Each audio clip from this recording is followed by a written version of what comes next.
Madame Geneviève Carigos pour débuter les travaux de la 7e commission. Madame la présidente. Madame la maire, mes chers collègues, lundi, des tirs de missiles de l'armée russe ciblant des installations civiles protégées par le droit international dans l'hôpital pour enfants de Kiev ont tué, assassiné des dizaines de personnes. Un crime de droit international condamné par la communauté internationale qui nous rappelle combien notre soutien aux Ukrainiens et aux Ukrainiennes est essentiel.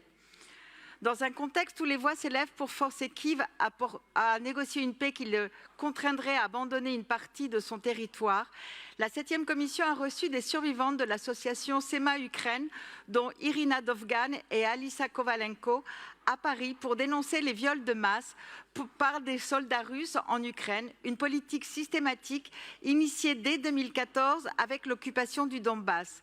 Le viol comme arme de guerre. Oui, des milliers de personnes détenues dans les prisons russes ont été torturées, violées, majoritairement les femmes, mais sans épargner les enfants et les hommes, civils ou militaires. Leur nombre indique que ces viols ne peuvent avoir été commis sans l'assentiment, voire l'encouragement de la hiérarchie militaire, jusqu'au sommet de l'État russe, tout comme la déportation à grande échelle des enfants ukrainiens en Russie.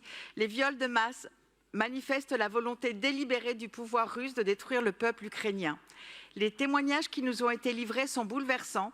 Elles ont décidé de briser le silence et de se battre aujourd'hui pour traduire les coupables en justice et obtenir réparation, et nous les soutiendrons.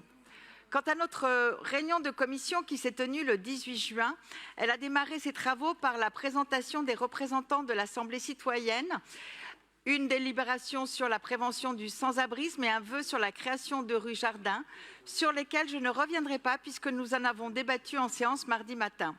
Je souhaite toutefois les remercier pour leurs propositions très intéressantes et qui ont suscité beaucoup d'intérêt chez les membres de notre commission.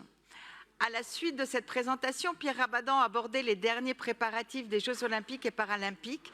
Nous sommes exactement à J-16 de la cérémonie d'ouverture et il a tenu à nous signaler que les agents municipaux, fortement mobilisés pour l'organisation des 3 derniers scrutins, sont également très sollicités sur les JOP. Nous pouvons les en remercier. Nous examinerons aujourd'hui, avec Pierre Rabadan et Karim Ziadi, plusieurs délibérations qui concernent l'organisation d'événements sportifs, la dénomination d'équipements et des subventions pour le sport de proximité et du quotidien.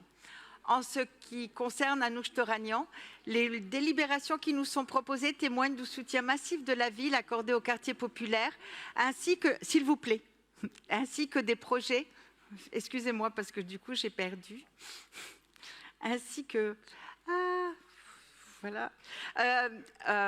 Ainsi que des projets qui concernent l'économie circulaire et l'alimentation durable ou le partage de l'espace public. En l'absence de Arnaud Ngacha, elle nous a également présenté plusieurs délibérations que nous allons étudier dans un instant. Pour conclure, j'aimerais vous alerter sur la situation de Ales Bialatski, défenseur des droits humains bélarusse, citoyen d'honneur de la ville de Paris et co-lauréat du prix Nobel de la paix de 2022, condamné à 10 ans de prison en mars 2023 pour avoir notamment dénoncé l'usage de la torture par le régime de Loukachenko et avoir participé au mouvement de contestation lors de sa réélection très contestée en 2020. Cet allié de Poutine, accusé de fraude massive, a réprimé violemment les manifestations. Des milliers de personnes ont été arrêtées et plusieurs sont décédées. Le 3 juillet, nous avons rencontré des représentants de l'association Viasna, l'association de défense des droits humains d'Ales Bialatski, avec lequel depuis 500 jours, ils n'ont aucun contact, aucune preuve de vie. Je veux ici faire part de notre inquiétude partagée et les assurer de notre soutien dans les démarches qu'ils mènent pour que Ales Bialatski soit libéré ou que tout au moins il puisse avoir accès à ses avocats et ses conditions de détention, comme celles des 1500 prisonniers politiques arbitrairement détenus, soient améliorées. Je vous remercie et vous souhaite de bons débats.